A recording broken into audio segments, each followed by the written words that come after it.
Well, we did a DNA on the fingerprints and we don't know who that guy is.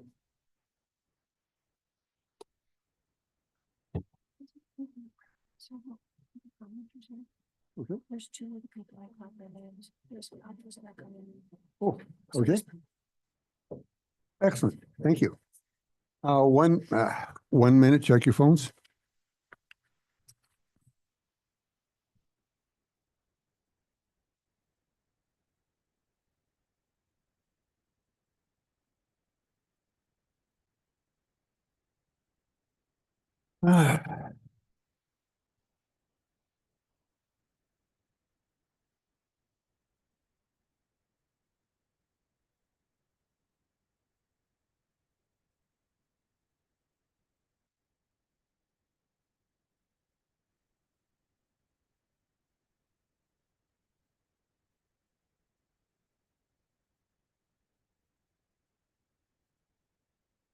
Good morning. This meeting is called to order. For the record, the time is 1:30 p.m. The date is May 27th, 2025. The commission and its staff are appearing from Helena, Montana in the Bowling Room of the Montana Public Service Commission. I am Brad Molnar, the presiding chair for this meeting. Please join me in the Pledge of Allegiance. Pledge allegiance to the flag of the United States of America and to the republic for which it stands, one nation, under God, indivisible, with liberty and justice for all.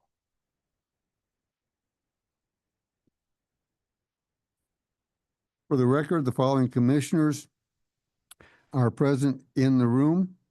We have Commissioner Wellborn, Commissioner Panucci, Commissioner Bukacek. I've already introduced myself, and online we have Commissioner Fielder.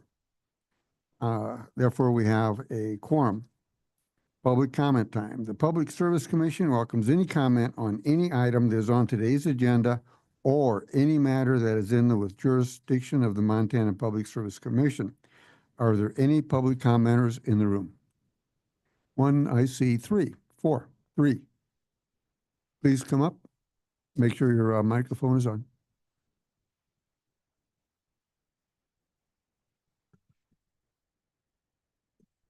My Your name and the town that you're from. We don't need your physical address. Okay. So- My name is Ralph Jackson, RalphJackson, and I live here in Helena. I'm a resident of the North Star subdivision.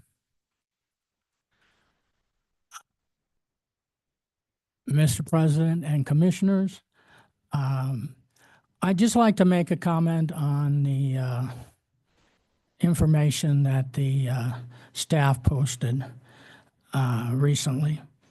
One of the things is, starting here in next week, we will probably start our water restrictions, and they will, oddly enough, probably go through 9:30. 9:30 is the deadline for North Star to come up with a rate increase plan. The thing for me that's such an issue there is this is a whole nother year that we are going to go through the summer with the same circumstances that we have had for many, many years. North Star Water is aware that doing a rate adjustment is really the only way that they can get some kind of enforcement. The residents don't have the ability for enforcement. It is just, in fact, North Star Water. So, although I really appreciate the effort that the staff here and the commissioners have gone through in the last several years to help us out, it just seems like this keeps, for lack of a better way to put it, we keep kicking the can down the road. And that's just an issue for me. And I would hope that somehow we can expedite that process when it takes place. Hopefully this year we won't have any hiccups and things will go well. And the last thing I really want to comment on, and just as an anecdote, although We can water our gardens as part of the normal watering process. When we get to these situations like last year where we were without the ability to irrigate for a couple months, you cut back on that because you want to make sure that everybody has the opportunity to have the basic water that they need. And my anecdote is this. This year, my wife decided that she wasn't going to plant a garden. It's the first time we've not done that, at least since we've lived in Helena, which is, this will be 12 years. And she loves to garden. But those years, some of the years, and last year being one of those, she plants her garden, spends a lot of time, and all of a sudden, boom, we either have to cut back or not water. And, we all know that in July and August, you need to water your gardens on a really consistent basis, or they just won't make it because of the heat. It's just, in my mind, it's sad that my wife has to do that. Anyway, I appreciate your time, and I appreciate the efforts of the staff and everyone to try and solve this for us. Thank you for staying involved. Are there other public commenters in the room? Sir, please come forward. And young lady in the back, you'll be next. Please state and spell your last name and city of residence. Jeremy what? Jeremy Williams, JEREMY WILLIAMS. I am also a resident of North Star.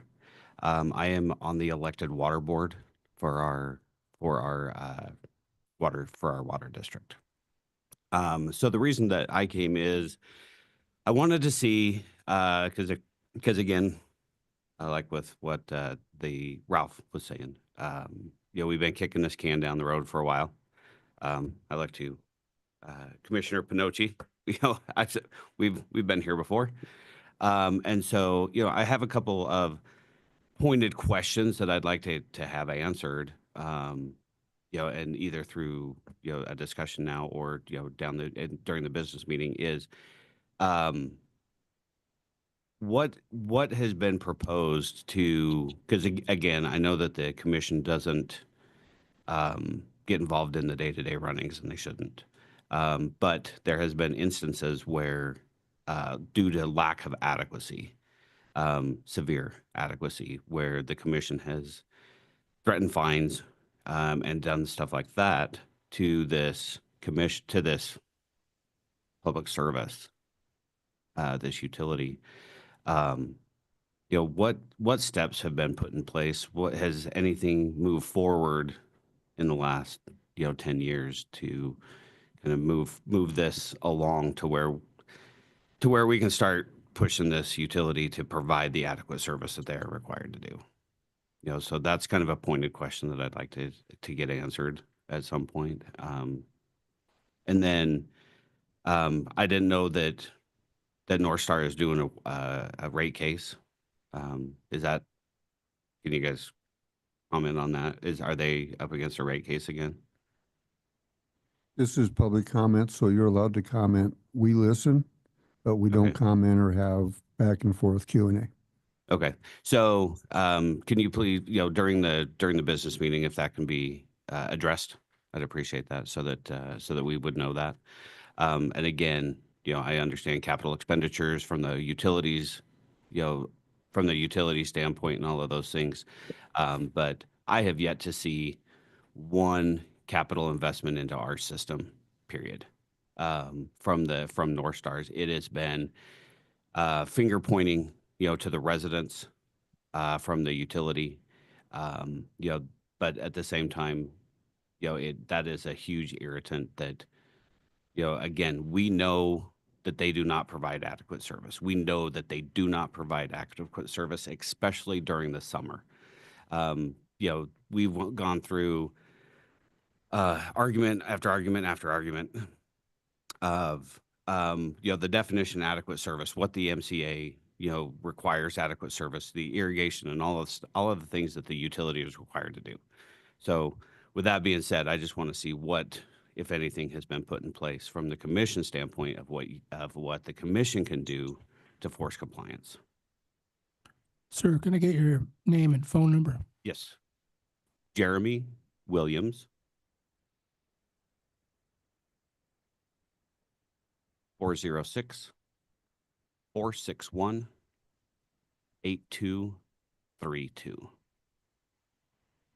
Thank you, sir. Thank you.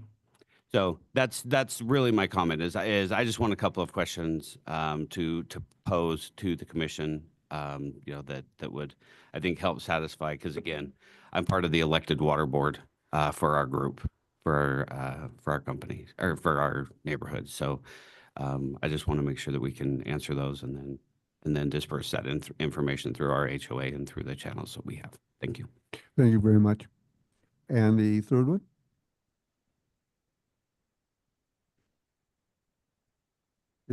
Are you Leah? I'm Lee, yes. Leah, please state, you already did that, your first and your last name, spell your last name and city of residence, please. Leah Freitas, Freitas, and I live in Helena, also in the North Star housing area. If we had every single member of the people who live there lined up and out the door and down the hallway, we'd all pretty much be telling the exact same thing, the exact same story, the same frustrations. The problem is most of them are working full time, so most of them are at work. So with what the three of us are saying today, assume that represents the whole neighborhood, which is a lot of people. I have replanted my lawn multiple times. I've used clover. I've done all sorts of things. And then as they stated, like last year, water was cut off in beginning of July last year. They, if you turned water on inside your house, it would not have gone on, or you'd get a trickle, and that lasted for about 2 days. And then finally we started getting water back in the house, which was nice. But they were like, okay, no more watering, no watering outside whatsoever. And that continued until the end of September. You can't sustain a yard that way. And I'm not even talking about, acres and acres of emerald fescue grass. I'm just talking about some trees, some shrubs, and some very basic grass that has a lot of clover and dandelion in the mix. But it should be, this is a neighborhood. We signed on to it when we bought our house, assuming and understanding that we would be able to have a small yard, a garden. I have one too. And oftentimes I end up purchasing water or going up to the mountain to get water, which I can do for small things I can't do for my lawn. And these are the sorts of things that should be allowed. And we've established that through years of these sorts of meetings happening and paperwork and lots of rhetoric. We've established we should be able to water our yard. And if we can't, that's a problem. And that problem should be seen to hopefully sooner rather than later. My daughter was 7 when we moved into the neighborhood. She's now turning 20. We've had water problems for probably, with a few exceptions, for a good portion of her lifetime in school. That should not be the case. This has been going on and on. We really need to get resolution for this and be able to have lawns. That's all I've got. Thank you very much. Are there any other public commenters that are in the room? Seeing that, do we have any online? Seeing none online. Move on. And of course, thank you all for your coming here today. Move to approval of the minutes. Is there any discussion on the minutes? Do I hear a motion? Mr. President, I'll make a motion to approve minutes. We have a motion. Do we have a second? I'll second. A motion and a second. Are there any clarifications that are, or changes that anybody would like to see? Let's begin the work session. The work session is listed before you. President Molnar, could we get a vote on that, please? Oh, no. All in favor of accepting approving the minutes, say aye. Aye. Opposed, same sign. 5-0, we have approval of the minutes. Commissioner Fielder, are you with us? Yes, and I was an aye for approval of the minutes. Okay. Thank you. Sorry, I couldn't hear you. I didn't know if we'd lost you somehow.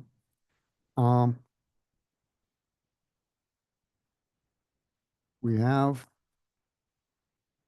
before us item number 1 of the work session, North Star Development LLC. The commission's investigation of the rules, practices, and services of North Star Development LLC and the adequacy of services to provide a status update. I see we have 2 staff that have come forward. Who is going to present first? I am President Molnar. Thank you. Good afternoon, Commissioners. We're here today to provide you with a status update in this docket.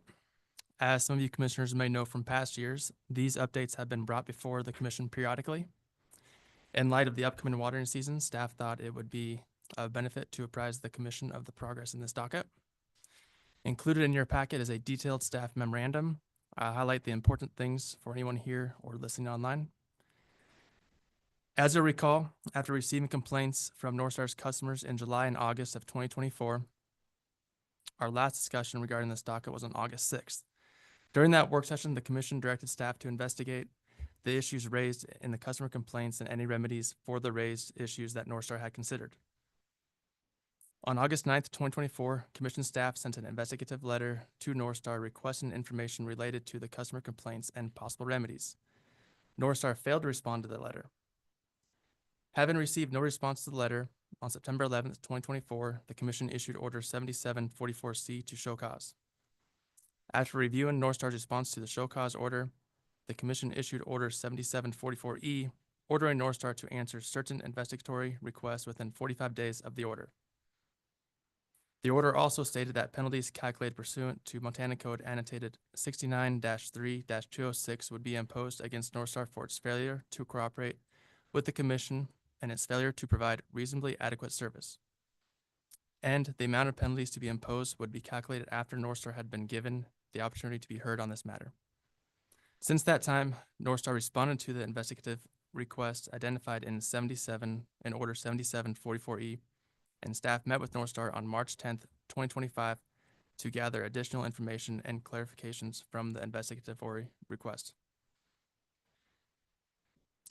There are a few steps in this docket that will come next. The first step is to address North Star's inadequate water supply problem.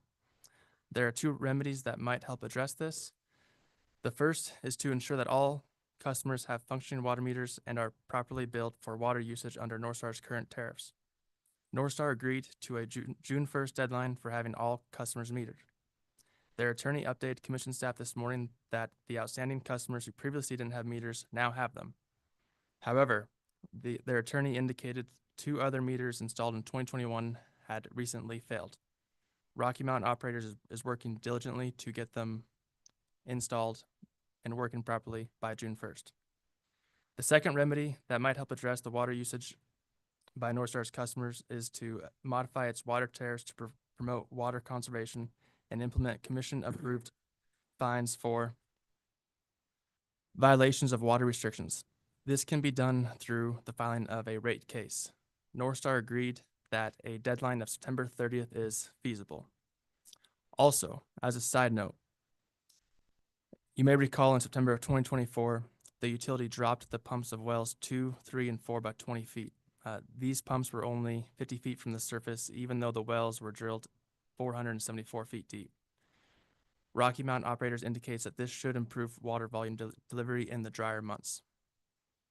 The second step is the imposition of penalties against North Star. Staff is still in the process of considering its recommendation regarding the penalties that Order 7744E be imposed. With me today is Laura Wachowski, and that is our status update, and we are available for any questions. Thank you. Laura, do you have anything you'd like to add? Not at this time. Thank you, Mr. President. Thank you.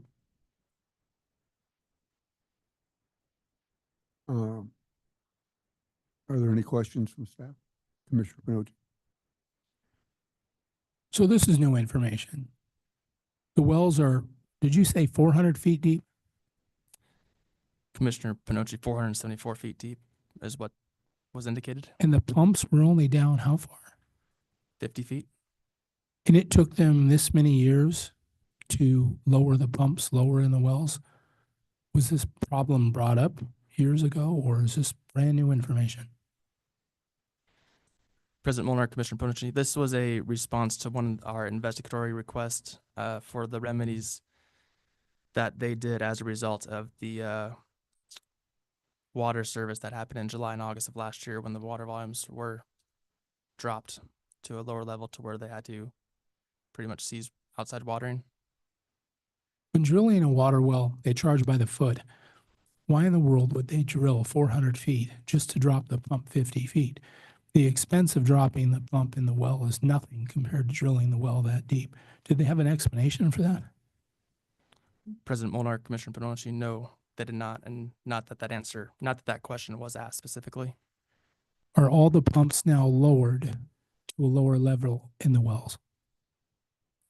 President Molnar, Commissioner Ponichi, just those 3 wells were dropped. And then there was another, they replaced, as I recall, a few other pumps within there's 6 total wells on North Star's water system. And there was a couple other pumps associated with the other wells that were replaced for more higher efficiency to produce water. It's important to note that a pump can't be towards the bottom of the well. You don't want it near the bottom of the well, but it can be at least 20 feet off the bottom. Do we know, has there been an improvement since they've lowered the pumps in the well to where we do not have a water problem? Or how long ago did they do this? And do we know if it's fixed the problem? President Molnar, Commissioner Ponichi, as indicated from their response, they lowered these well depths in September of 24, so last year. And of course, with the winter watering season, with winter, there is no watering season, so it was just domestic use. So we currently, our information from the utility is, they haven't had any issues with any of the wells or water volumes producing enough water to meet customer supply. However, we are starting our watering season here coming up June 1st. Do you think the problem's fixed then, or we just need more time to know if this has fixed everything? President Molnar, Commissioner Pochi, I do not have that answer to your question. I don't know. I can't predict if what they did to those wells, dropping it lower, if the water table is going to suffice and keep it at its current level to produce enough water for the customer usage. I think that'll all come out this summer. We'll find out. Yeah. Well, I'm on the edge of my seat to see if that fixed the problem.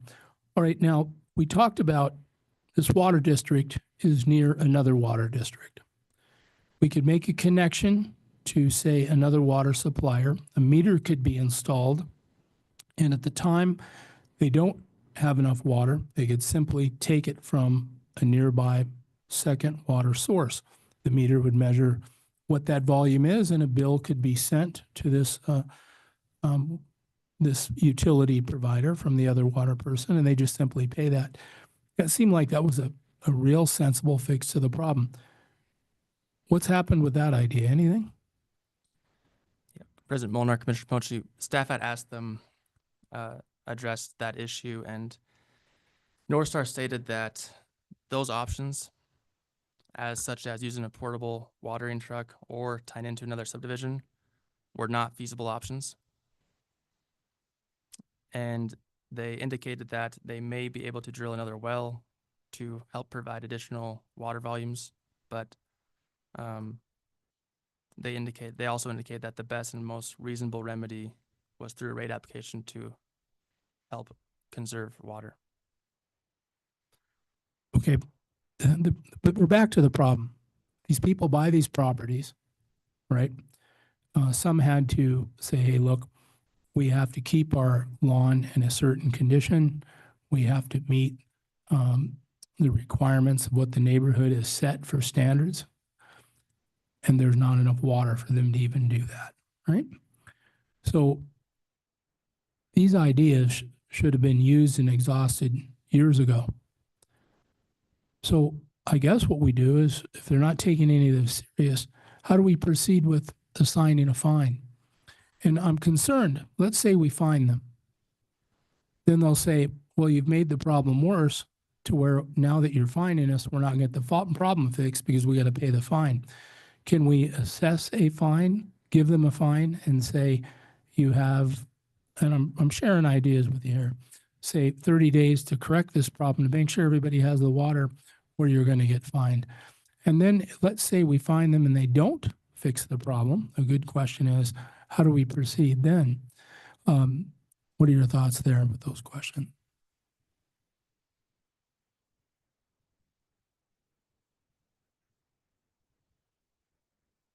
Mr. President, Commissioner Panochi. So, yes, the commission has already determined that a fine should be imposed. As Grant mentioned earlier, staff hasn't made its recommendation regarding those fines yet. In the past, as you may recall, there was a fine assessed against North Star that was then subsequently deferred and ultimately set aside.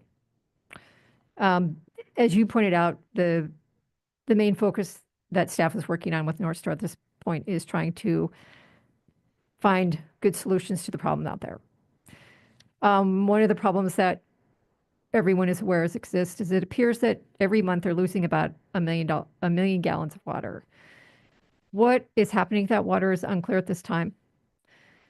The reports that we received suggest that RMO, who is handling water issues for North Star, believes that at least a portion of that is related to water that's not being accounted for through meters.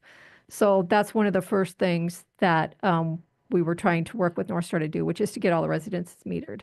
And as Mr. Fink indicated earlier, it appears that that will be done by the 1st of June, with the exception of those meters that periodically fail. And we can tell from the reports that we received that they are finding that meters are periodically failing, but they have been taking steps to, at least recently, promptly repair those. So that should give us some idea, if every resident is metered, how much water usage, how much water is actually being used, and whether there's a loss of water somewhere or not. It's unclear, as we understand it, from RMO about what is happening to some of this missing water.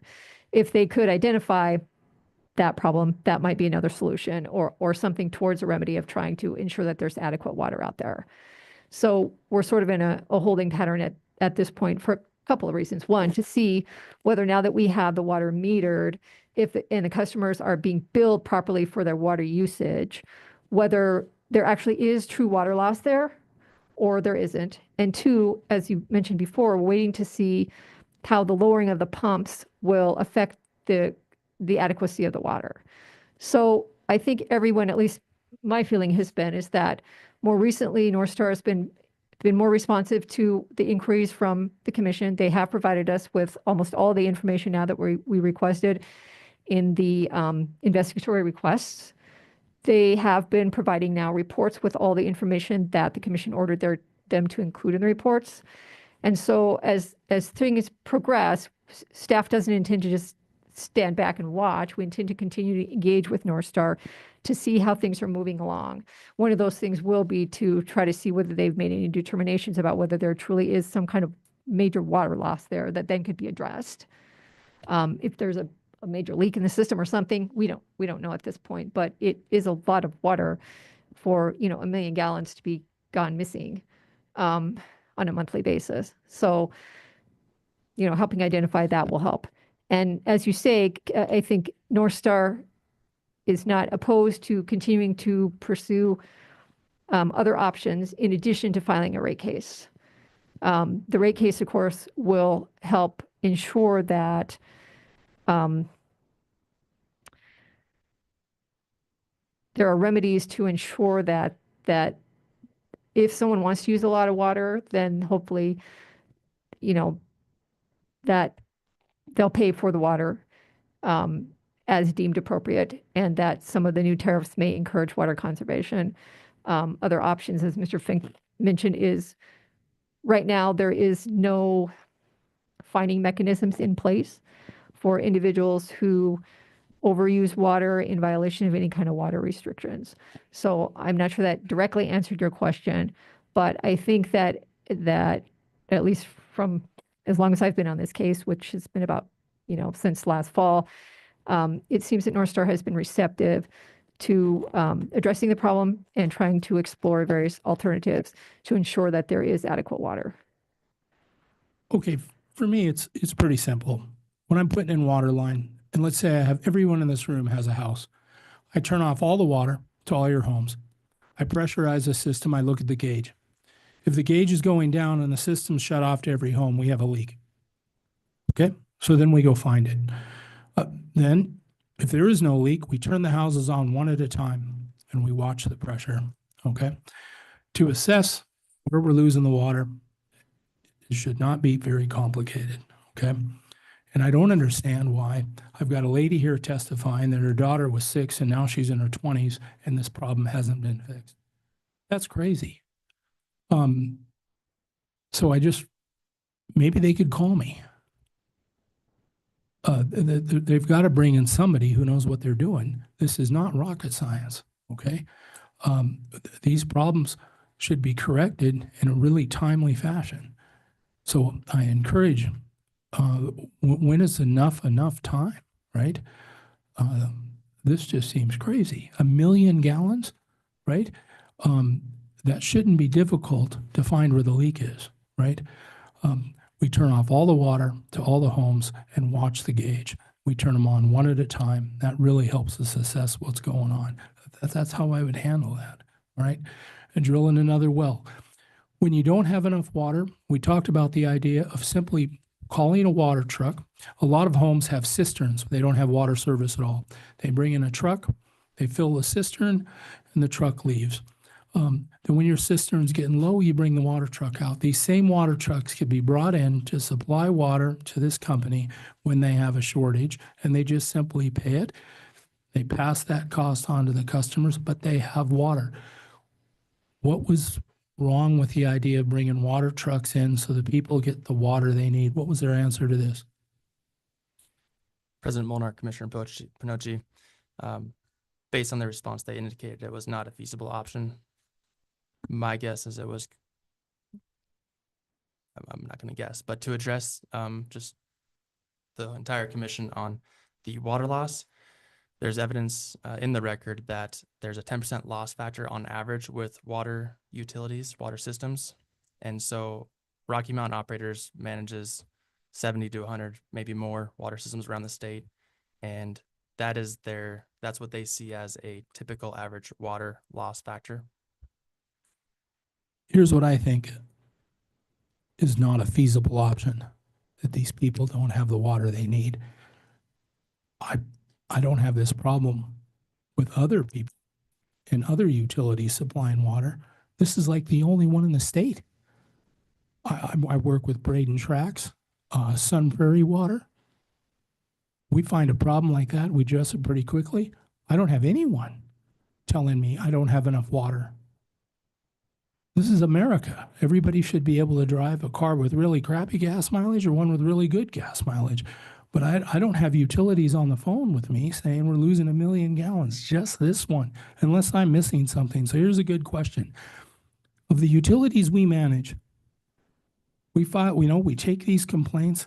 I have never seen a complaint level this high of any water utility. Am I wrong? Or do the problems they're having, we have all over the state? What's your answer to that? Based on my experience with the commission, this docket was opened in 2020, an investigatory docket. And, we do get some complaints of other water utilities. However, this one, as you mentioned, tends to get more. This is the worst example in the state. Is that another way for me to put it? Do you think that's fair? I can't say if that's fair or not, Commissioner Pinocci. Well, I think it is, and based on that, then my question Objection is, that requires a legal conclusion from staff.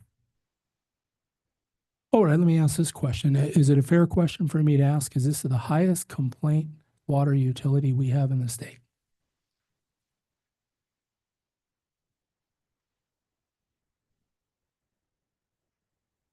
President Molnar, Commissioner Panochi, I don't know.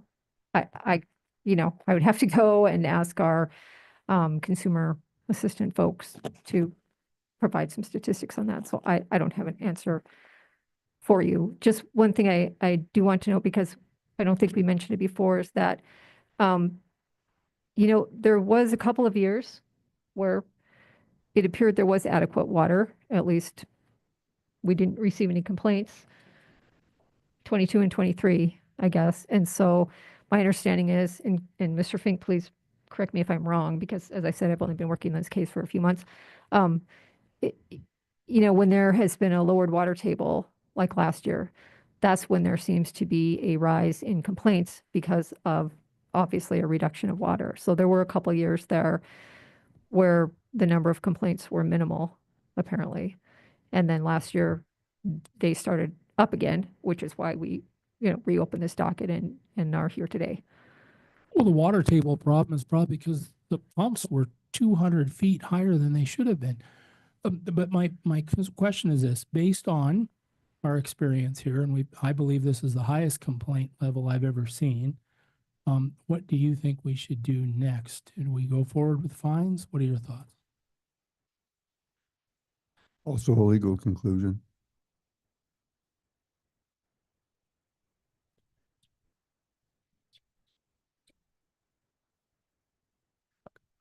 President Molnar, Commissioner Panochi, as Laura previously indicated, one of the reasons why, it's important that all customers get metered is so that we can, North Star and staff can determine how much water loss is actually being accounted for. What is that loss factor? Now that all customers are metered, we'll be able to determine that. And then also with the imposition of fines, staff is still in the process of fully vetting the record and trying to get all information for that. How many total customers do we have there again? 272 last as I recall. Sun Prairie Water has over 700, and they put the meters in 6 months. How many years have we been waiting to put in 272 meters? President Molnar, Commissioner Panochi, they've had meters in place long before even 2020 or 2021, 22. There was a supply issue where they had a batch of meters, and I don't know what the correct number was, but it was over 70, and they installed those meters, and there was a faulty design within that meter, and so those meters have been periodically failing for the last 4 years, which is why we continue to see a few meters every month continue to fail. Do all 272 customers have water meters now? Yes. Except for 2 that recently failed within the last 2 weeks. Testimony here a year or 2 ago was some people didn't have water meters. And the question I brought up is why? But now it looks like they took care of that problem. What do you think has to happen next to proceed with anything we can do, or we're going to wait to see if the lowering of these pumps have fixed the problems? What do we tell the people today? What are your thoughts?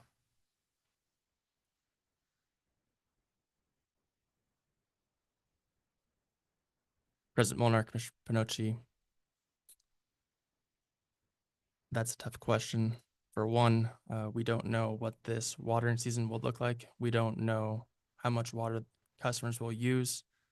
North Star, I believe, does intend to implement a watering summer policy, as it's done ever since the last 4 years.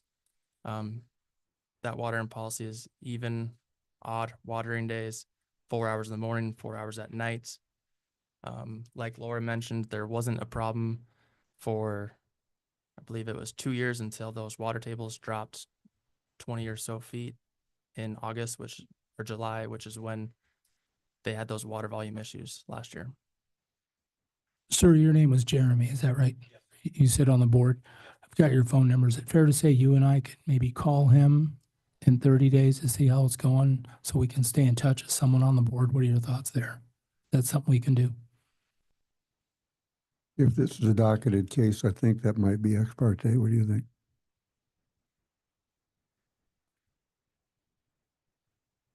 Well, President Molnar, Commissioner Panochi, of course, we want to be kept apprised as to what's going on there, and we're happy to hear comments from, the residents who live out there. But just to be clear, so staff is not just sitting back here and watching. I've been corresponding regularly with the attorney for North Star, and I expect to continue doing that. She's been keeping me apprised. As we mentioned today, even today, she sent me an update. I let her know that we're giving the commission the status conference, status update today. Unfortunately, she wasn't able to be here. But so we will continue to be touching base frequently with North Star, asking them what the conditions are, what their plans are moving forward, to hopefully get a firm commitment that we will be seeing a rate case, as I and the attorney have discussed previously, by September 30th of 2025. And so we're not just going to sit back here. And in the meantime, we will be considering what recommendations we have for the commission about what penalties should be imposed against North Star. So we have been actively engaged with the North Star representatives since we met with them earlier this year, and we expect that to continue. So however we can ensure things move forward, at least it's my personal goal to do that. I wasn't here before. I don't have an explanation for you as to why it took so long for meters to be in place, but happily it appears that we have been able to get all the meters in place, just working in an informal manner with North Star, and staff hopes that we can continue to do that. Am I okay to ask you to contact Jeremy and answer his questions and keep in touch with him? Is that something I can encourage my staff to do? President Molnar, Commissioner Panochi, yes, that is okay. Jeremy can definitely communicate with commission staff, and we can keep him apprised of what is happening further in this docket as things progress. Thank you. No more questions, Mr. I President. believe the first part of that question was for him to be in contact. I think perhaps Commissioner Panochi should talk with Chief Legal Lucas about whether or not that's permissible. I wouldn't want him to see him be recused from having private conversations on a docketed case. So, anything else? Any comments from commissioners? Mr. President. Vice President Fielder? Thank you, Mr. President. First of all, thank you, staff, for bringing the update to us at this time. It's good to get another look at what's going on in this subdivision. I appreciate that. The information that you touched on about the depths of the wells and the depth of the actual pumps, I had not heard that before either. So can you please just cover that again? The wells are like over 400 feet deep, but the pumps were only set like 50 feet deep. Is that correct? President Molnar, Commissioner Fielder, that's correct. The wells 2, 3, and 4 were drilled to 474 feet deep. However, the pumps were placed around 50 feet deep. Okay, and then how much did they lower them to try to rectify their supply problem? They ended up, President Molnar, Vice President Fielder, the utility ended up dropping wells 2 and 3 by 40 feet and well number 4 by 20 feet. They also replaced the pumps on wells 2 and 3 with a larger horsepower pump. Okay, so why, do you have any information on why they didn't lower the pumps down to the bottom of I mean, not the bottom, but closer to the bottom of the well? Thought it was typical to lower a pump pretty far down. President Molnar, Vice President Fielder, I do not have any information regarding that. That would have been a decision on the driller and the utility at that time when they were wherever they hit the water table. Okay. Well, I've always been interested in the mathematics of this case, dealing with the water quantity, the amount of water right that the subdivision has, the amount that's required to sustain the size of residents that they have developed there, and to meet the requirements that they imposed on residents to keep their landscapes in good condition. Um, and then the mathematics of how much the wells are actually producing. So I'd like to see us stay on top of that, the mathematics part of this in terms of the quantity of water that's needed and the quantity that's being produced. And I'm pleased to hear that there's been an identification of how much is being lost each month. That's pretty amazing figure. But I'd also like to know when staff believes that you will be able to come forward with that recommendation based on our last order that we did want to pursue fines for this company for its lack of providing adequate service to the customers and meeting their demands. Do we have a timetable on when that recommendation will be coming up to the commission yet? Even a rough timetable?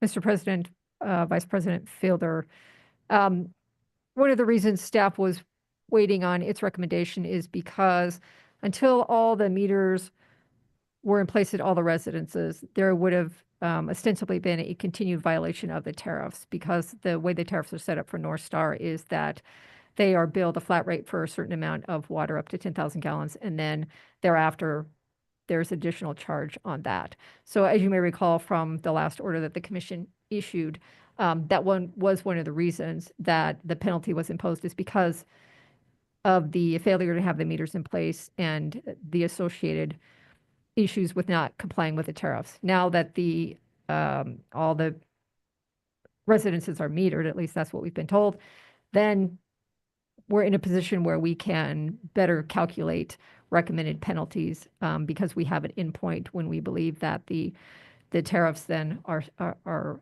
ostensibly not being complied with. So to directly answer your question, hopefully within the next month or so, staff will be, formulating some kind of recommendation and hopefully get it before the commissioners. Okay. Thank you for that. I'd also like to have, if I may, Mr. Rosequist, I see you in the back of the room. If you could please make sure that, and I guess Mr. Hamilton's probably listening. I see Miss Lake back there. Let's find out if the remedies that the company has put in place, especially with relation to lowering the pumps and increasing pump production, is actually sufficient to solve the problem, or if they've been sitting on this water all this time to the detriment of the customers and not drawing from their well. I mean, do their wells produce enough? I guess is the question. Do the wells produce enough to supply the neighborhood? And find out if they do. And if they don't, I think we've got a much bigger issue than rationing water amongst the customers. Thank you. That's all I'll say today. But thank you to our staff for the work that you're doing and staying on top of it. We appreciate that. Thank you, Commissioner. Are there any further comments from commissioners? Seeing none, this is not a fact finder. This was an update, so no action is required. Move on to issue number 2, 2023.08.076, Northwestern Energy. Application to update QF1 tariff rates and terms, to consider issuing a final order approving standard rates for small qualifying facilities, i.e. QFs, in the QF1 tariff, as well as standard form contracts for hydroelectric, solar, and wind QFs. I see that we have 2 staff that have moved forward. Who will be the opener? Please continue. Please proceed. There we go. Good afternoon, President Molnar and commissioners. My name is Amanda Webster, and I'm a staff attorney for the commission. I am joined by my colleague, Mike Dalton, a rate analyst with the commission's regulatory division. I'm going to start with a brief summary of qualifying facilities and the Commission's proceedings in this matter. Then Mike will provide an overview of staff's recommendations. The Federal Public Utility Regulatory Policies Act of 1978, which we'll call PURPA, requires electric utilities to purchase energy and capacity generated by PURPA qualifying facilities, or QFs. PURPA is implemented through the Federal Energy Regulatory Commission, as well as Montana statute and administrative rules. As relevant to this case, Montana law gives this commission authority to approve standard rate schedules and standard power purchase agreements, or PPAs, for the sale of QF electricity to an electric utility. The purchase rate for QF electricity must be just and reasonable to the consumers of the electric utility, be in the public interest, and cannot discriminate against QFs. PURPA also does not allow purchase rates that exceed the incremental costs to the electric utility of obtaining alternative electric energy and capacity. This means that QF purchase rates cannot exceed the utility's avoided cost, that but for the electric purchase from the QF, the utility would otherwise generate itself or purchase from another resource. In this docket, Northwestern Energy is requesting that the Commission update the standard rates and terms in the QF1 tariff, which is applicable to small QFs with a nameplate capacity of 3 megawatts or less. Northwestern amended its application to additionally request approval of standard power purchase agreements for unconstructed small hydroelectric, solar, and wind QFs. Northwestern's requests were jointly contested throughout this proceeding by Greenfields Irrigation District and Hydrodynamics, Inc., which are developers of small hydroelectric QF projects in Montana. The Montana Consumer Council also intervened but did not file testimony or present any recommendations to the Commission. This matter was the subject of a 2-day hearing on October 29th through 30th, 2024. This hearing was a culmination of a prolonged procedural schedule following the amendment of the original application and one of Northwestern's key witnesses leaving shortly before an earlier hearing date, which was going to be scheduled in spring 2024. At this time, I'll now turn the presentation over to Mike Dalton for staff's recommendations. Good afternoon, Mr. President, and good afternoon, Commissioners. As Amanda mentioned, before you this morning is Northwestern's application to update the terms and conditions of its QF1 tariff, which contains a standard off-the-shelf rate for the payment of energy and capacity that is delivered to Northwestern from qualifying facilities with a nameplate capacity of 3 megawatts or less. In this case, as Amanda mentioned, Northwestern is also asking the Commission to approve a standard form PPA that will be available to QF1 projects. Last week, staff distributed a memorandum with a draft final order which resolves the contested issues in this case. The draft order is fairly lengthy and there are quite a few contested issues, so for the sake of time, I will provide a brief overview of each recommended decision in the draft, and then Amanda and I will be available for any questions from the Commission. The main points of disagreement between Northwestern and the QF interveners surround the avoided cost of energy, the avoided cost of capacity, inclusion of a carbon adder, the allocation of network upgrade costs, and a number of terms and conditions in the standard form PPAs. Regarding the avoided cost of energy, Northwestern proposes to use the locational marginal price, or LMP, within the energy imbalance market, or EIM, at the pricing node that is assigned to the QF by the California Independent System Operator. Under Northwestern's proposal, a new energy rate would be set every 15 minutes by CAISO and would be applied to all energy delivered to Northwestern from the QF over the following 15 minutes. QF interveners argue using a variable energy rate that changes every 15 minutes will be administratively burdensome, and it will make it difficult for the QF to obtain financing. QF interveners recommend the Commission either update the methodology used in the previous QF1 docket to set a fixed avoided cost of energy rate, or utilize the CAISO LMP at the top of each hour for energy delivered over the entirety of the upcoming hour, in order to reduce the administrative burden on a QF. In this case, staff recommends the Commission approve Northwestern's proposal, largely because it better complies with ARM 38.5.1905, which requires the avoided cost of energy to be calculated at the time of delivery. Northwestern calculates its avoided cost of capacity based on the peaker method. Under the peaker method, the avoided cost of capacity is based on the least cost capacity resource available to the utility, and capacity payments are made to the QF only for the seasons in which Northwestern needs capacity. There are several items of disagreement between the parties regarding the avoided cost of capacity. Those items include the resource which will be used as the basis for the avoided cost, the seasons in which Northwestern will have a capacity need, and the capacity value that is assigned to QF resources for purposes of calculating its capacity payment. Northwestern supports the use of a 50 megawatt aeroderivative combustion turbine, or AERO, built at the Dave Gates Generating Station as the basis for avoided capacity costs because it is the next least cost resource identified in Northwestern's 2023 IRP. QF interveners support using either the Yellowstone County Generating Station or the cost of environmental upgrades at Colstrip as the basis for avoided capacity. The draft order accepts Northwestern's recommendation to use a 50 megawatt AERO as the basis for avoided capacity costs because it is the next least cost resource identified in Northwestern's most recent IRP, which is consistent with the peaker method. The record also indicates there are issues with QF interveners' recommendation. YCGS is already online and is no longer an avoidable resource, and the cost of environmental upgrades at Colstrip are not known at this time, nor is it a certainty that those costs will actually be incurred by Northwestern. The seasons in which Northwestern anticipates it will need capacity are dependent on the resources that Northwestern assumes it will have in its supply portfolio to meet load, as well as the load obligation that Northwestern is expected to meet. Northwestern advocated for including resources in its supply portfolio that are operating, subject to an executed contract, or subject to a PURPA legally enforceable obligation. QF interveners recommend only including resources if Northwestern has contractual control over the resource or if the resource is under Northwestern ownership. The draft final order largely supports Northwestern's position. In rebuttal, Northwestern agreed to remove all of the large QF resources which QF interveners took issue with.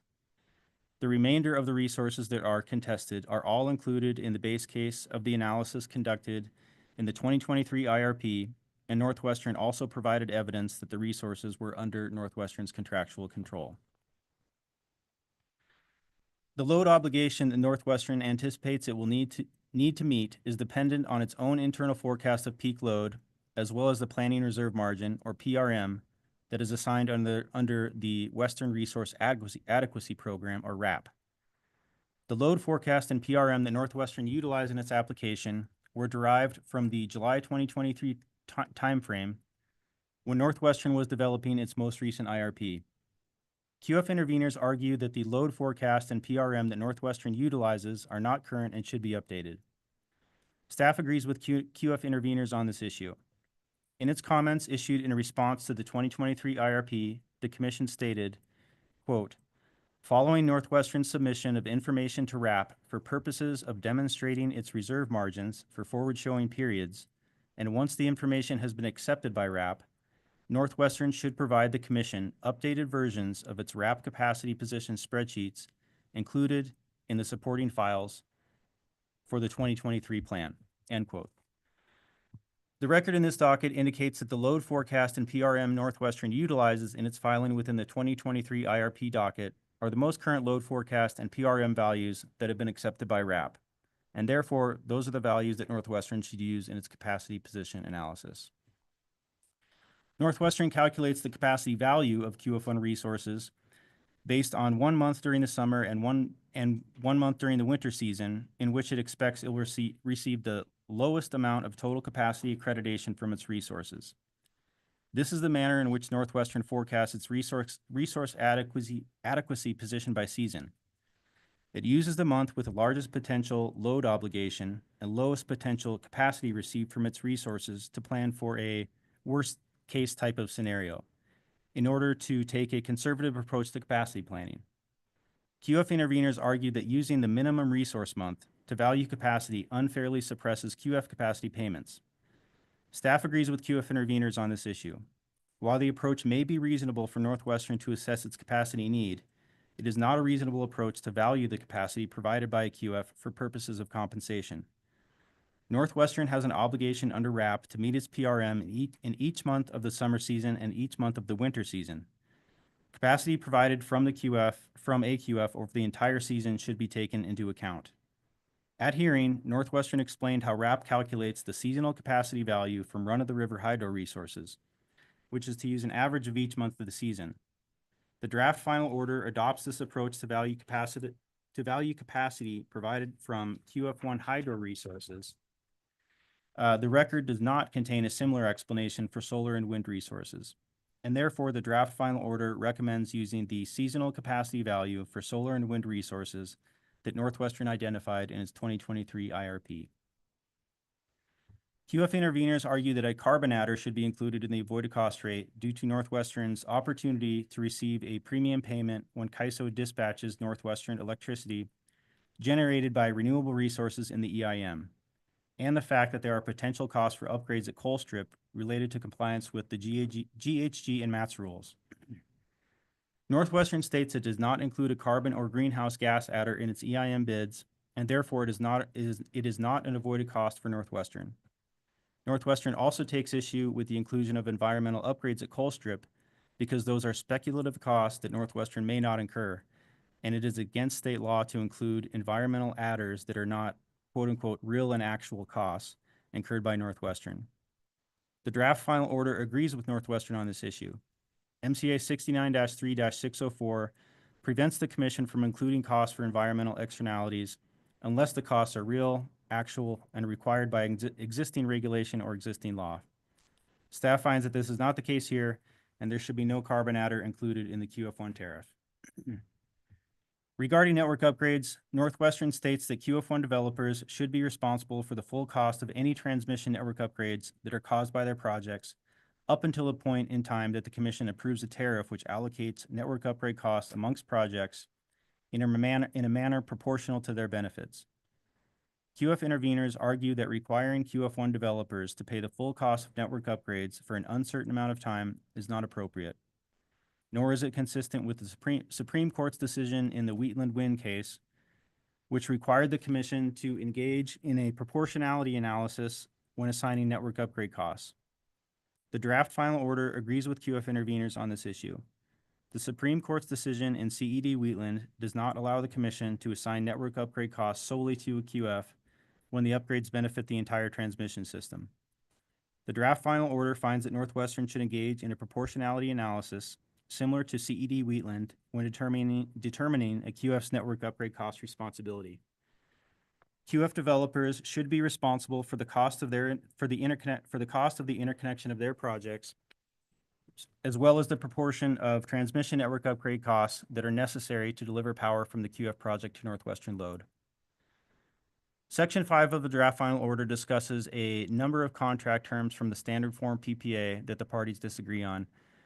There are quite a few of those disputed issues within the standard form PPA. So instead of going through each one, I will allow Amanda and myself to be available to answer any questions that you have. And that is the conclusion of my introduction, Mr. President. Thank you, Dalton. Did you want to add anything to that, Paul? Nothing to add. Thank you. You're fine. Is there any, are there any questions from commissioners? Seeing none? Yes. I don't have a question because they've answered all my questions with the one-on-one and the emails. And I just wanted to make a comment that staff, you went from 3 inches of testimony roughly to 60 pages and 5 pages of summaries. And it was so well done. And I'm just really grateful for the time you spent with us and for the quality work that you did.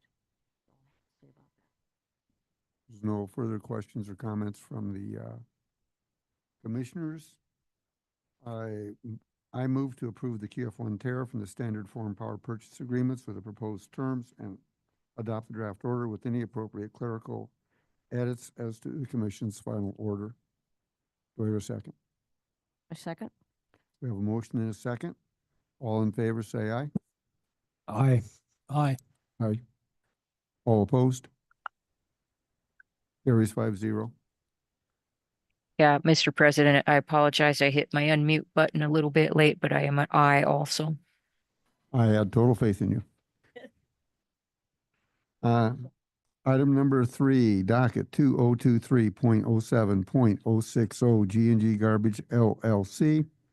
Kurtz Sanitation lease of PCN number 2740 sub B to G&G Garbage to consider clarification of the Commission's previous one-year approval of the lease between Kurtz Sanitation and G&G Garbage is articulated in the draft notice of Commission action on G&G Garbage's request for clarification of lease approval. Take it away. Good afternoon, Commissioners, President Molnar. My name is Pamela Snyder-Varnes. I am a staff attorney here at the Public Service Commission, and I am here to address G&G Garbage LLC's request for clarification in the lease docket 2023-70-060.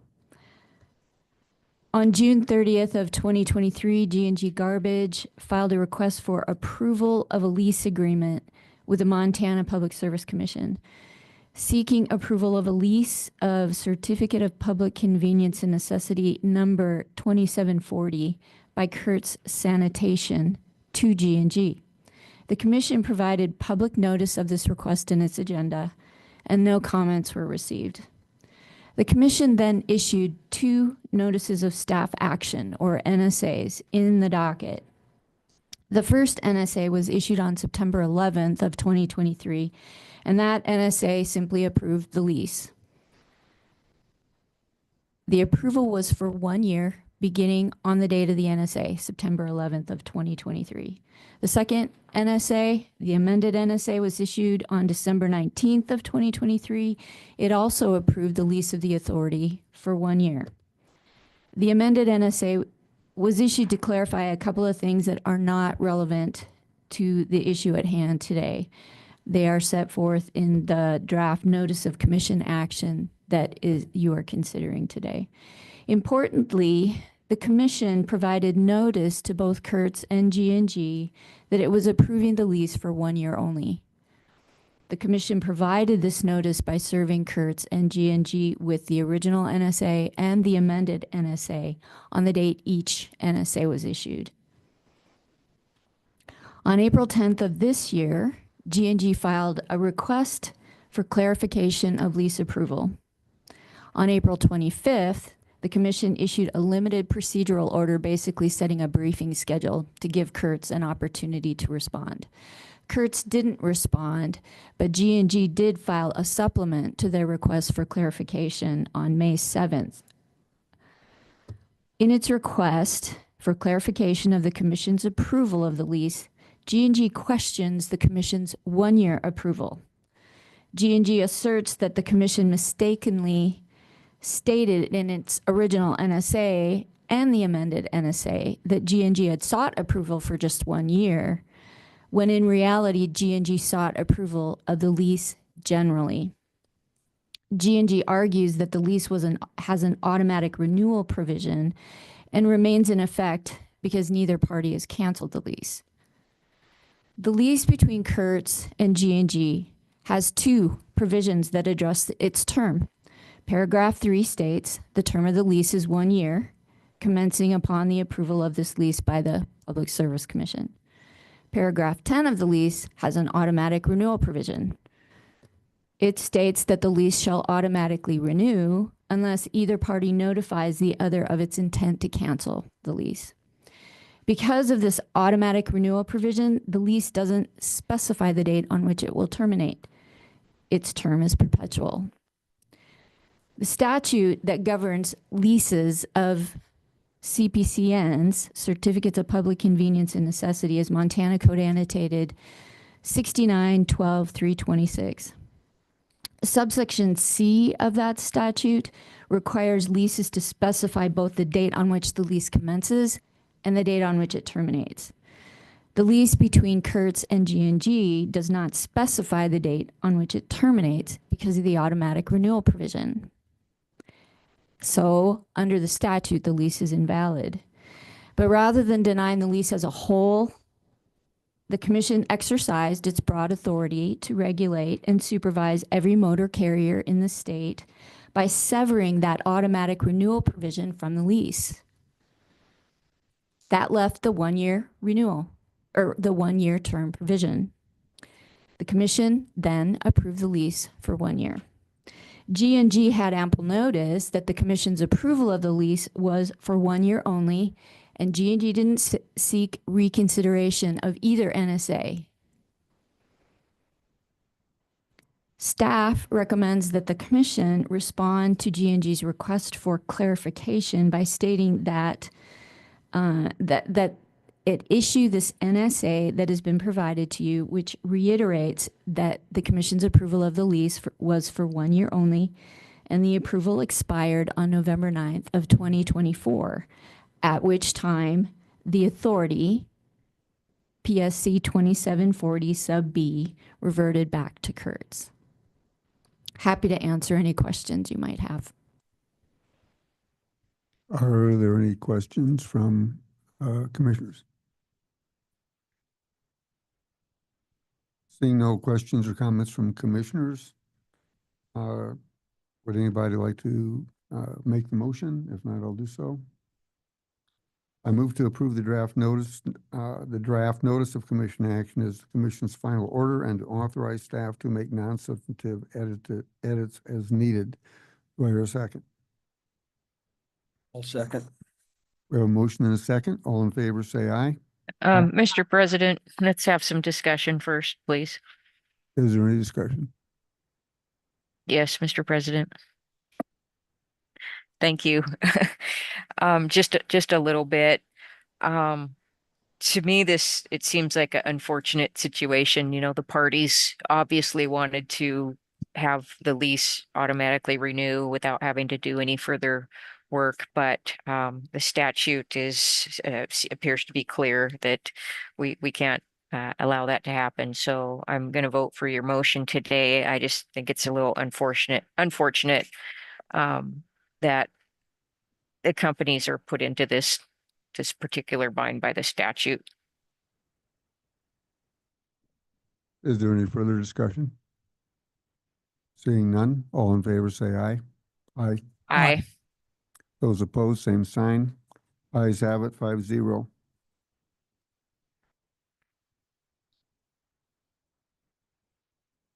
Item number 4, 2024.05.53 Northwestern Energy application to increase electric and natural gas service rates. To consider issuing an order on Northwestern Energy's motion in limine. I see we have two staff. Yes, good afternoon, President Molnar and commissioners. Lucas Hamilton, your chief legal counsel. Today's work session on the Northwestern Energy rate case concerns just a single motion, a motion in limine, which is a type of pre-hearing objection to evidence that one party has identified, or multiple parties in this case, have identified as something they would like to admit at the hearing. The relief requested in a motion in limine is typically just the exclusion of testimony or exhibits or lines of questioning at the hearing. And in response to a motion in limine, the commission has essentially three options in advance of the hearing. First, you can grant the motion in whole or in part and limit the evidence that will be presented at the hearing. Second, you can deny the motion and rule that the evidence in question is inadmissible.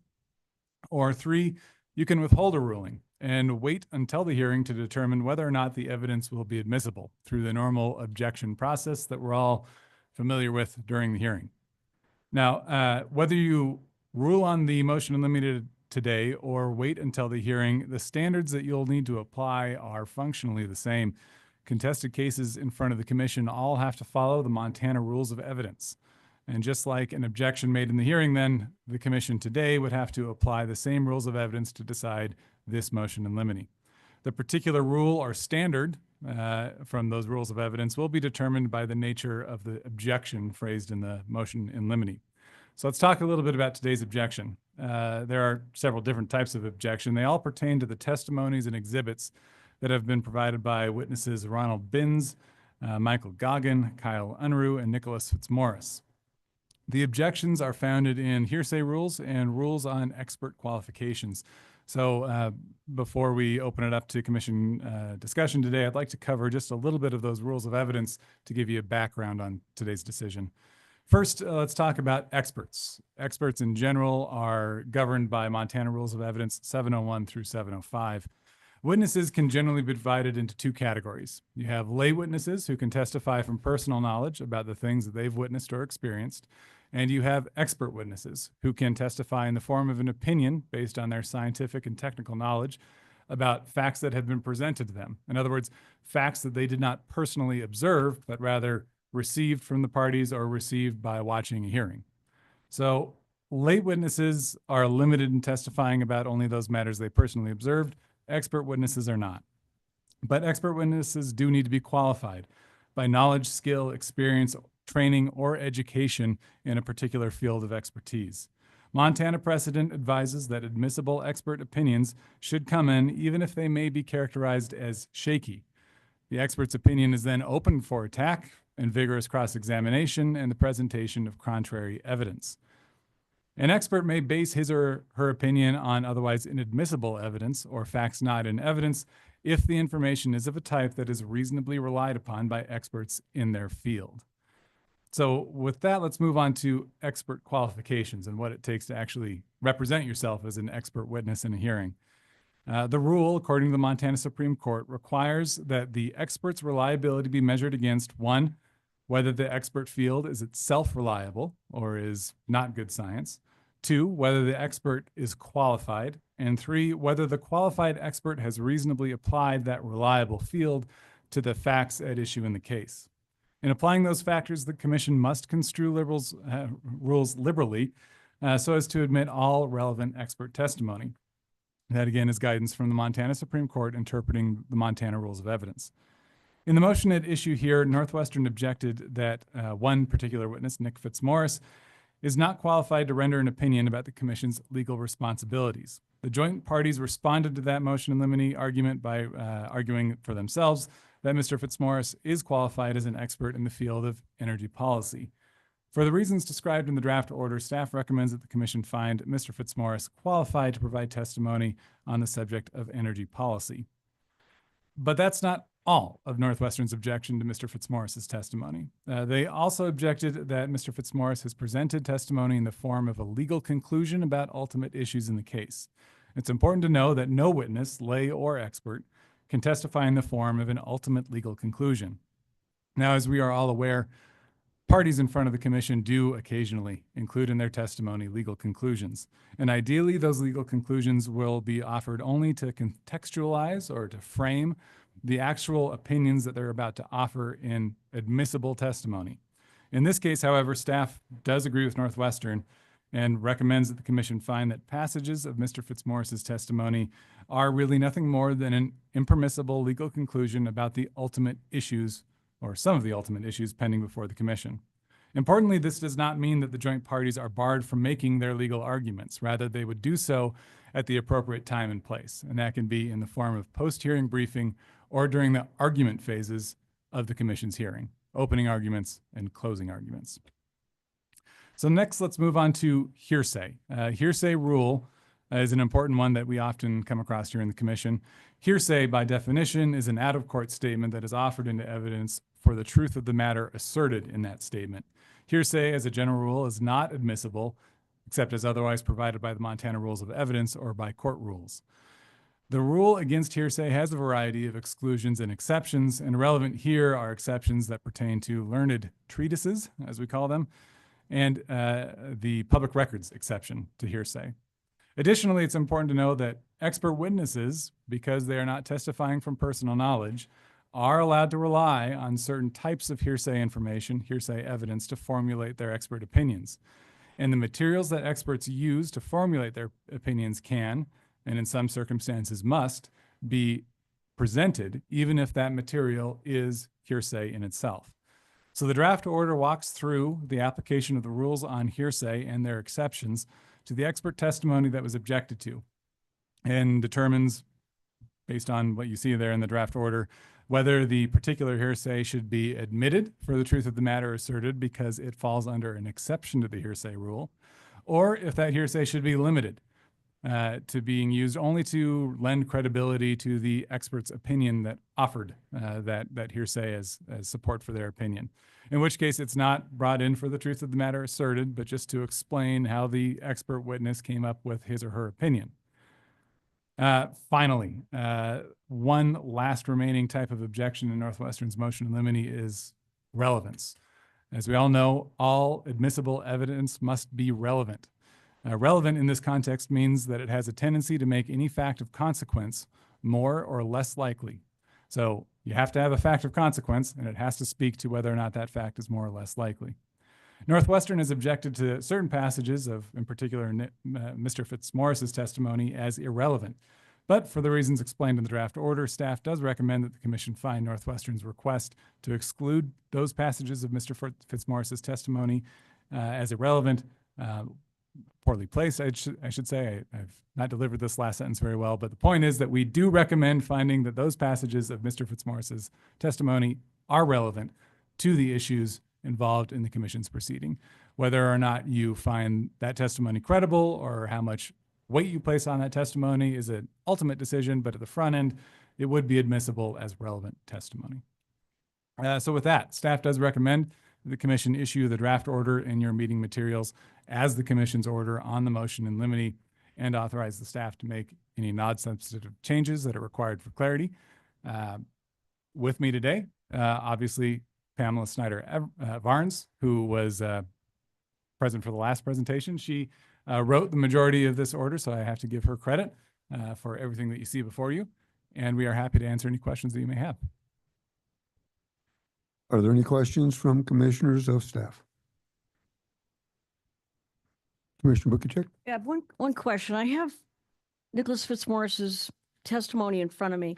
And at the beginning, with the purpose of his testimony, it says, what is the purpose of your testimony? He talks about the purpose of it. And then he goes on to talk about climate change. But it seems like the purpose, which is the first 1, 2, 3, 4, 5 lines, those relate to a legal opinion. So it seems like in the order, if we were going to exclude anything that he claimed to be legal, it seems like it would be his entire testimony based on this, because the first, like I said, 5 lines, he said, this is the purpose of my testimony.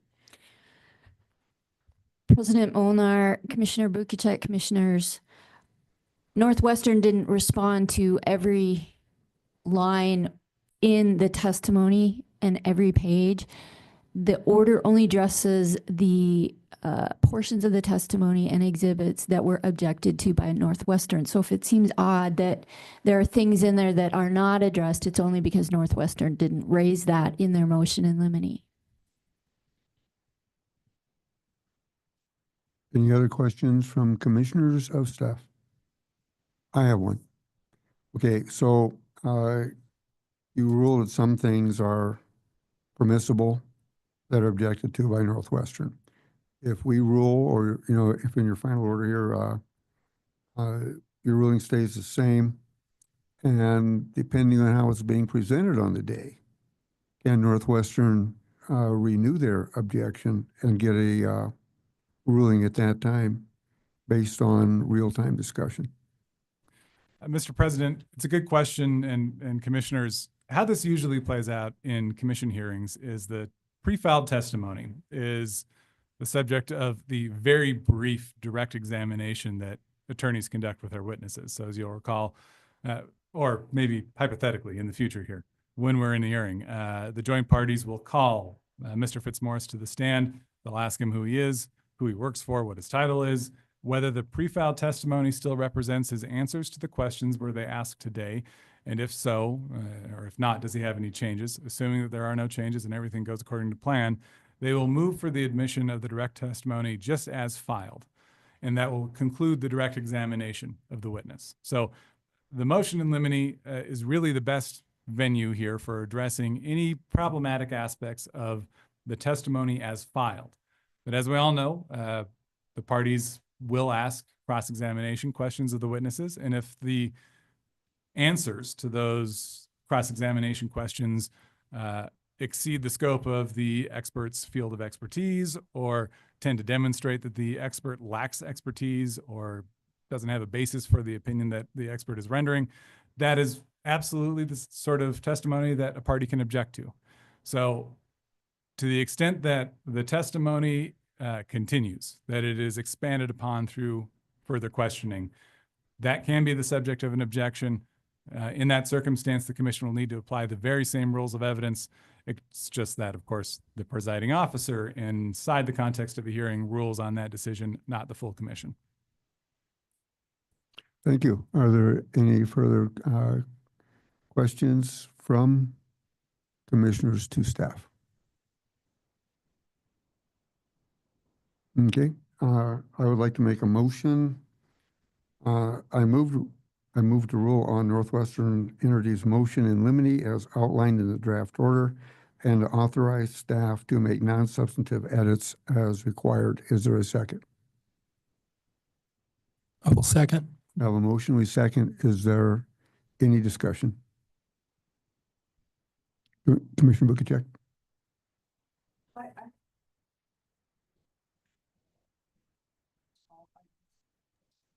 Could we turn on the microphone, please? Okay. I would like to make a motion for an amendment to disqualify Nicholas Fitzmaurice as an expert witness. And I have some language that I'd like to present to you, my colleagues, to explain why I'd like to make that amendment, if you would indulge.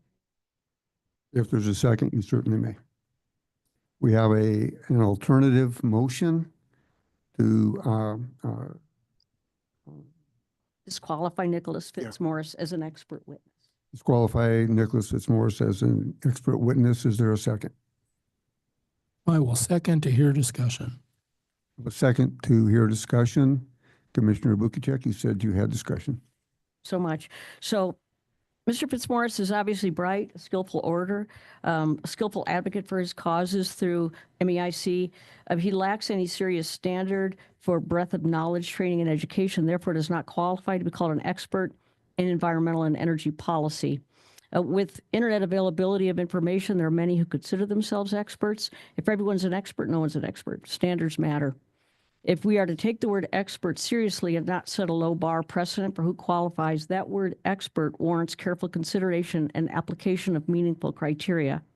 The current order calls Mr. Fitzmaurice's expert qualification shaky, and I consider them beyond shaky as he has not done enough actual work. Standards matter in any field that provides critical information such as energy policy. I have witnessed the testimony of multiple experts at PSC-related hearings as a commissioner the last 2.5 years. I work here with legal and regulatory experts, true experts. I am fortunate to have spent time over decades with people of multiple varied socioeconomic and educational strata, including many who qualify as experts. In most fields, it takes 5 or 10 years after formal training or education to become an expert. For example, to become a master welder, electrician, plumber, or car mechanic, a bank loan officer, a senior officer in the military or in the police force. It takes 5 to 10 years after formal training. Expertise in music and sports. It is said to take 10,000 hours of practice to go from good to expert. If the athlete, musician, or singer practiced 40 hours a week, that would take 5 years to develop expertise. You don't become an expert by taking classes to get a bachelor's degree. A bachelor's degree followed by 4 years of medical school, then a 3-year internship and residency, medical residency, did not make me an expert. I did not consider myself an expert in my specialty of internal medicine until I had 5 more years of field experience. That's 8 years after I got my MD degree, so 12 years of formal education after I got my bachelor's degree, then I considered myself an expert. Furthermore, as a general internist, I do not qualify as an expert in all things medical. Even within internal medicine, I consider specialists such as rheumatologists and cardiologists to be experts in their internal medicine specialty fields. Then there are experts in surgery, medical research outside my specialty. The examples could go on and on. I have read extensively about climatology since I was in high school in the 1970s. In this 45 to 50 years of study, I have yet to come across someone considered an expert in climatology or in energy policy whose educational level was less than a PhD or had equivalent extensive field experience. People with PhDs who put scores or hundreds of hours into their thesis still have to present their findings, facts, and analysis to PhD mentors before they get their advanced degree. Besides having advanced related degrees, credible climatologists use the scientific method in their work and have typically derived expertise from working with NASA, NOAA, and other climate research groups or meteorologists, or have done their own independent climate research with published findings. I know that standards matter to you, my colleagues. I ask you to support my motion to disqualify Mr. Fitzmaurice as an expert witness. If this motion passes, staff will prepare the language appropriate for this within the final order. Thank you for your indulgence. Is there any further discussion from commissioners? Yes, Mr. President. Commissioner Fielder. Thank you, Mr. President. I'm going to support the motion. It's clear to me that Mr. Fitzmaurice's background, training, education, his level of expertise is not on par with what is normally accepted before the commission in terms of subject matter expertise in the areas that he's attempting to testify to. So I will support this motion. I think we need to do that in order to maintain the standards at the commission in terms of who and not just who, but what level of expertise is required to actually testify as an expert witness. Any further discussion? Commissioner Pinochi. I got a question for Lucas to help me out with a concern that may be in front of us.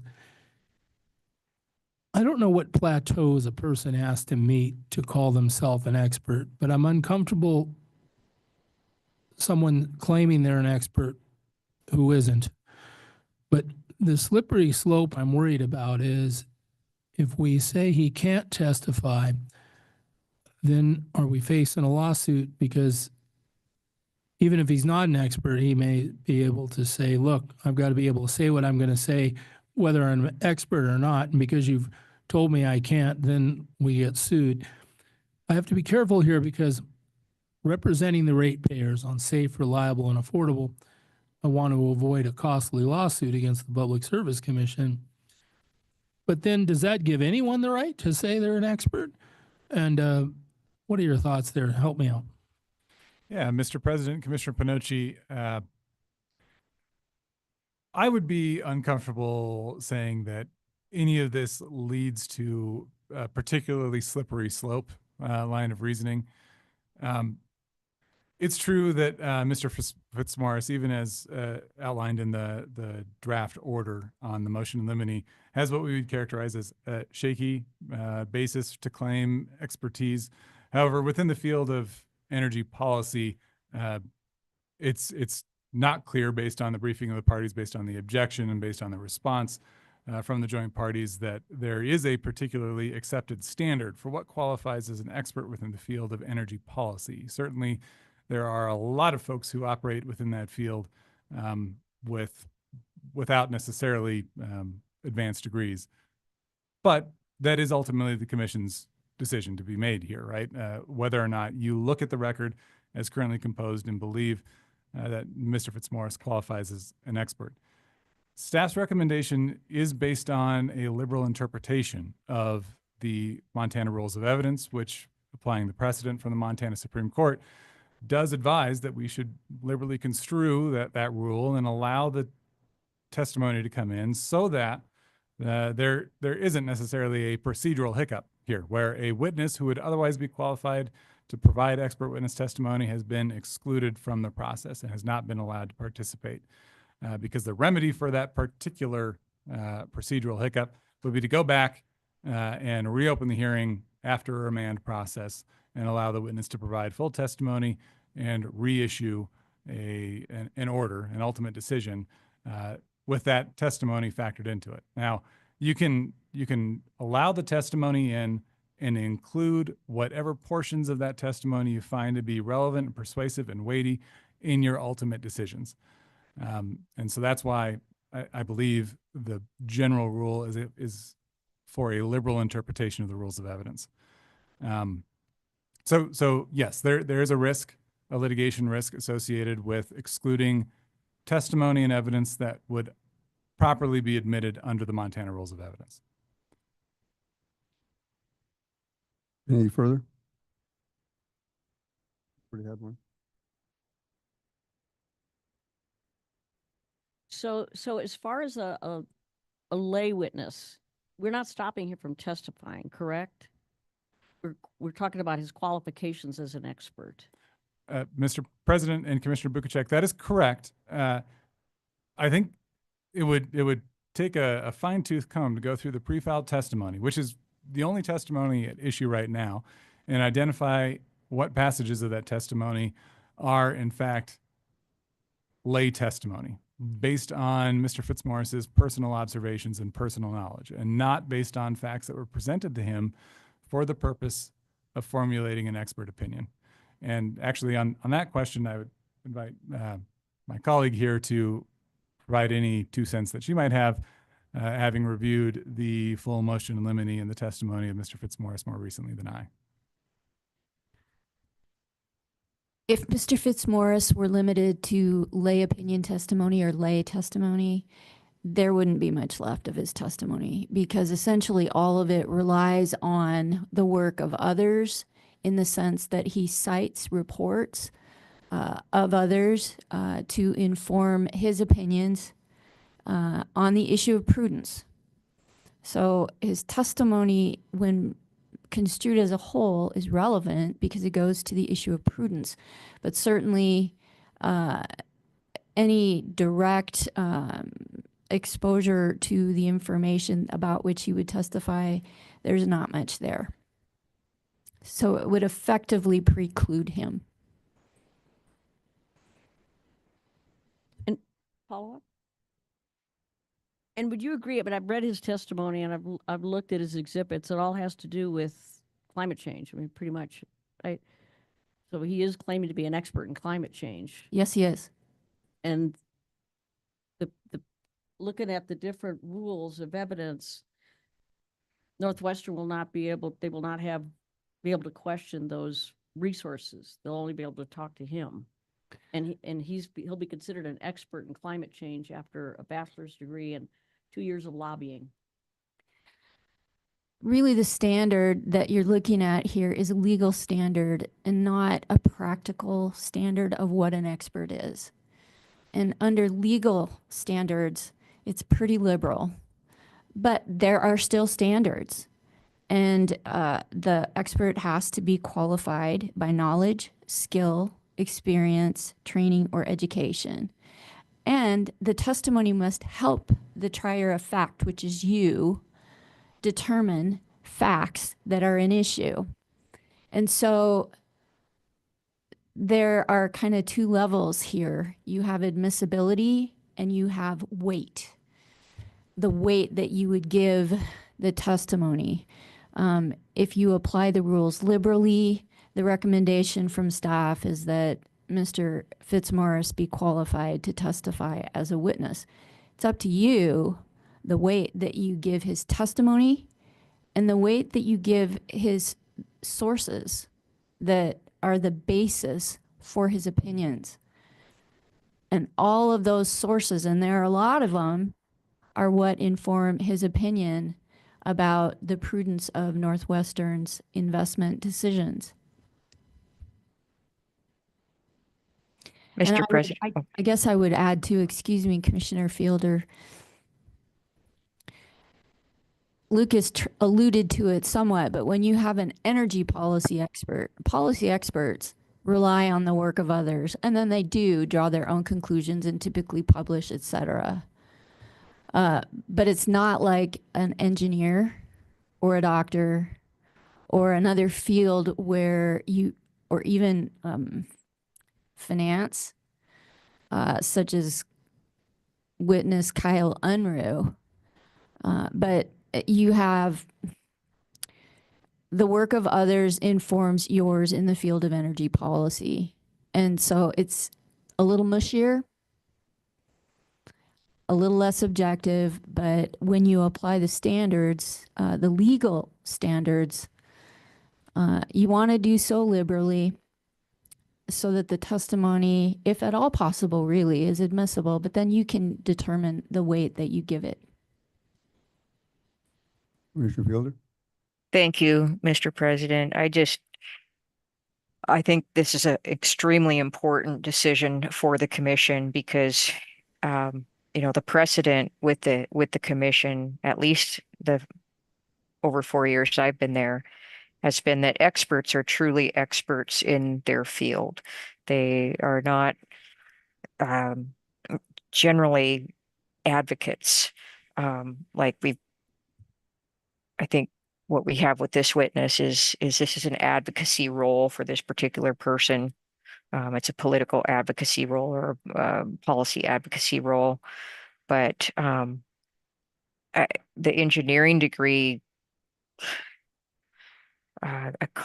climate transition or energy transition engineer, and the claims that he's making in his testimony just don't ring true to what an actual expert in a specific field is. And so I really appreciate when we do have expert testimony that does help us obtain expertise directly from the experts.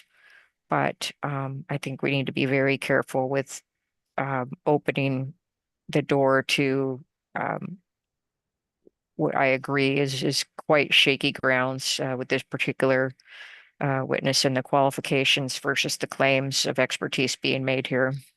I would urge my colleagues to support the motion to amend this order. Any further comments from commissioners or questions? I have one. I'm going to not support this. I will be supporting staff. This is very much a legal question. I am many things. A legal expert does not happen to be one of them. The question seems to be, what is an expert witness? Montana Code annotated 26.2.505 is all I could find. An expert witness is a witness that receives the same compensation as a witness. So,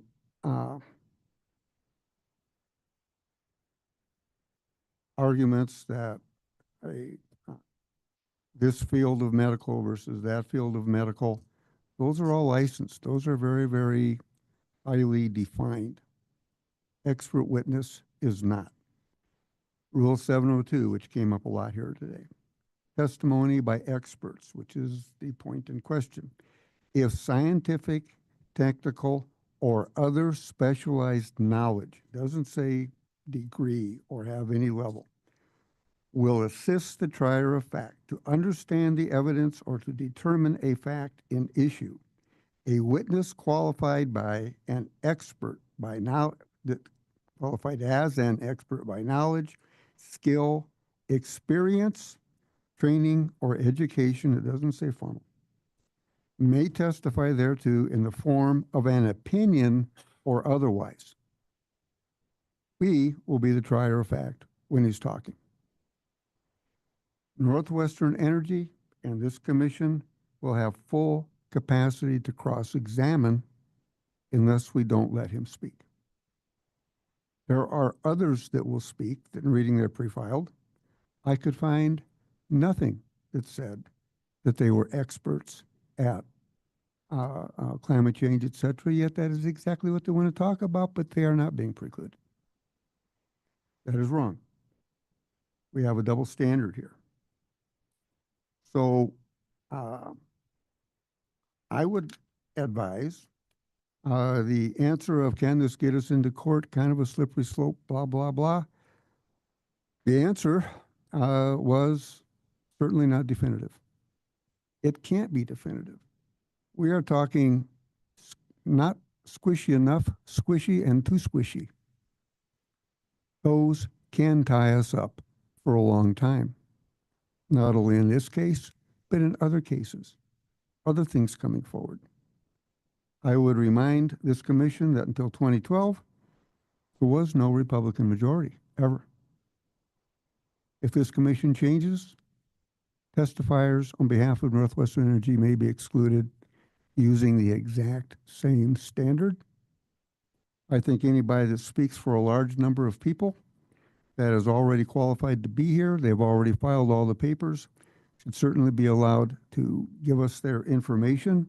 And if there is one golden nugget in there, either substantiated by cross-examination or refuted by cross-examination, it has been worthy of our time. I personally do not believe that if an expert witness is a witness that receives compensation equal to the others, I haven't read anything here that says ours are paid this, theirs are paid that. What is he paid? We do not have a basis in fact. What we have is a desire to stop one person from testifying because one other moving part in this soon-to-be drama doesn't want people to hear what he has to say, and I can't go with that. So I move that we not support this alternative motion, and that we then return to staff's recommendation. So all those in favor of supporting Commissioner Bukacek's motion, say aye. Aye. Aye. Motion fails. I therefore return to the original motion that we accept staff's recommendation. All in favor, say aye. Aye. Those opposed? Aye or nay? I oppose it. Commissioner Field, have you voted? Technical glitch. 3-1. We adopt staff's recommendation. That would be 3-2. I voted no. I'm sorry, I couldn't hear you. Okay, 3-2, correction, 3-2. We, Gail, we authorize the staff to make non-substantive edits as required. We have accepted the draft order. Move on to issue number 5, commissioners and staff travel. To have commissioners and staff publicly report the costs, dates, locations, and purpose of their travel, official travel in conformance with the department's travel policy. Am I the only one? Oh, I love it when I have the limelight. I'm Commissioner Brad Molnar. I went to, hang on here.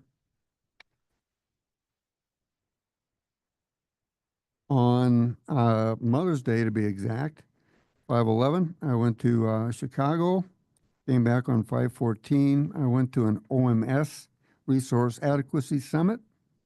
The costs are zero because I'll be totally reimbursed by OMS. The amount they will be reimbursing is $1,155.84. What I would like to report is that the level of knowledge and professionalism of the other commissioners that were there and their staff was exemplary. I was humbled. I thought I knew a lot about this until I sat there and was asking people, what do these acronyms mean? I used to be the OMS officer for Montana.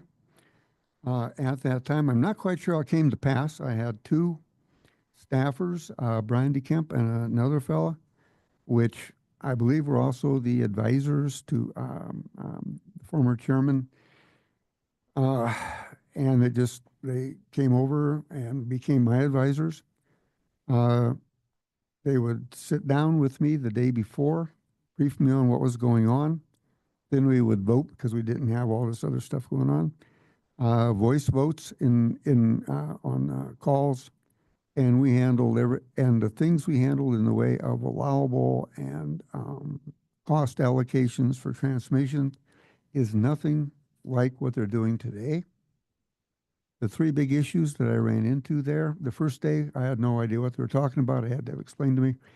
They are working on a process for the commissions. I believe there's 20 commissions, to go back and look at transactions between the generators and the transmission owners and get into whether or not there was inside trading. And those are happening by the moment. And inside trading is a big concern of theirs. They're trying to come up with a person to have oversight. MISO, which is the generators and the transmission owners, and OMS are locked odds. They both say the other one is trying to stack it by finding somebody that's favorable to them. And all of these then go to FERC. They are very active in FERC. OMS is our only opportunity to directly interact with FERC. So this is a very, very weighty position. I've only split with North Dakota and South Dakota one time on the votes, and often I don't vote. I don't have time. I really need staff help.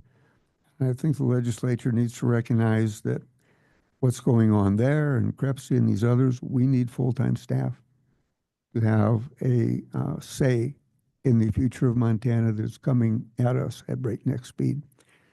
So if there's any questions on more things as to what they discussed, I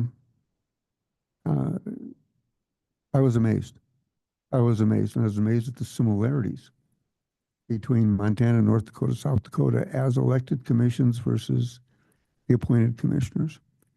I was amazed at the states that have hired their own representative to go to FERC as their lobbyist. All commissioners but me had 2 dedicated staff. Many had their own secretaries for this issue. I can't do it all alone. The best I can do is try. So frankly, if any other commissioner would like to also be an OMS guy to fill in when I can't, or to start to learn Crepsey, I'll do the best I can to find somebody else to help you, because just as when we lost Trevor, we lost all knowledge on Crepsey. When we lost Tony O'Donnell as commissioner, we lost everything on OMS. We're starting over. We can't afford to do that. We need to have continuity. That's what I learned there, and thank you very much for your rapt attention to my travelogue. Okay. The date of the next business meeting is scheduled for June 3rd, 2025. Seeing no further business to come before the commission, for the record, the time is 3:21 p.m. and the date is May 27th, 2025. This meeting is adjourned.